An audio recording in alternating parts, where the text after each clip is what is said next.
ये जो हाल ही में दो हत्याएं हुई हैं, आतंकवादी हत्याएं कश्मीर में हुई हैं, श्रीनगर में हबाकल शालकल एरिया में, दोनों एक सिख थे और एक हिंदू थे, उनकी हत्या हुई है और बाहर से आए हुए लेबरर्स वहाँ पे थे। इसके संदर्भ में आज हमने ये प्रेस कॉन्फ्रेंस की है और हम ये कहना चाहते हैं कि भाई ये एक सिलसिला जारी है। जिस तरह से वहाँ पे 28 हिंदुओं को एक एक करके वहाँ पे मारा गया आतंकवादियों के थ्रू और उनको वहाँ से लगभग निकलना पड़ा, 1 साल वो कम से कम बाहर रहे, वैसा ही क्रम फिर से शुरू हो सकता है, वैसा ही क्रम अभी चल रहा है। सरकार को इस बात का संज्ञान लेना चाहिए। सरकार इस आतंकवाद के जीनोसाइडल स्वरूप को रिकॉग्नाइज नहीं करती है।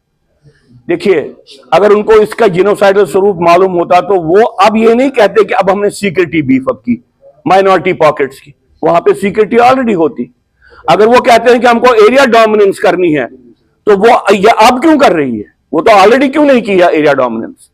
ऐसा क्यों होता है? क्योंकि वो खुद वैचारिक स्तर पर इसके बारे में क्लियर नहीं है। इसलिए फिर पब्लिक मैनेजमेंट के लिए, पब्लिक प्रोपेगेंडा के लिए बोलते हैं हमने ये किया, हमने वो किया, हमने ये किया। तो हमारा मानना है कि ये सिलसिला चलता रहेगा। वहां पर का जो आतंकवाद है बड़ा कैलिब्रेटेड, टारगेटेड आतंकवाद है। ये सॉफ्ट टारगेट्स को भी अपने चपेट में ले रहा है और आर्मी सिक्योरिटी फोर्सेस को भी अपनी चपेट में ले रहा है। और आपने जो हाल ही में आतंकवादी गतिविधियां देखी हैं राजौरी, पुंछ में और बाकी जो इमरानतनाग में, आपने देखा है कि सिविलियंस को भी टारगेट किया जा रहा है और सिक्योरिटी फोर्सेस को भी टारगेट किया जा रहा है। हम नहीं समझते हैं कि आतंकवाद कम हो रहा है। हम समझते हैं कि आतंकवाद ने अपने आप को रिकैलिब्रेट किया है। आतंकवाद ने आर्टिकल 370 के हटने के बाद अपने आप को रीएडजस्ट किया है और उस रीएडजस्टमेंट को भारत सरकार भी समझ नहीं पाई है और वो उद्घोषणाएं करती रही है कि भाई आतंकवाद अब आखिरी सांसें ले रहा है। आतंकवाद आखिरी सांसें नहीं ले रहा है। हमको सरकार को लताड़ने का कोई इंटरेस्ट नहीं है, हमको सरकार को क्रिटिसिज्म करने का कोई इंटरेस्ट नहीं है, लेकिन वो बार बार गलती कर रहे हैं और इस गलती के कारण आगे आने वाले समय में कश्मीर में हिंदुओं की, नॉन मुस्लिम्स की सिक्योरिटी बहुत इनसिक्योरिटी बढ़ जाएगी। जम्मू में भी वल्नरेबल एरियाज में नॉन मुस्लिम्स की इनसिक्योरिटी बढ़ जाएगी।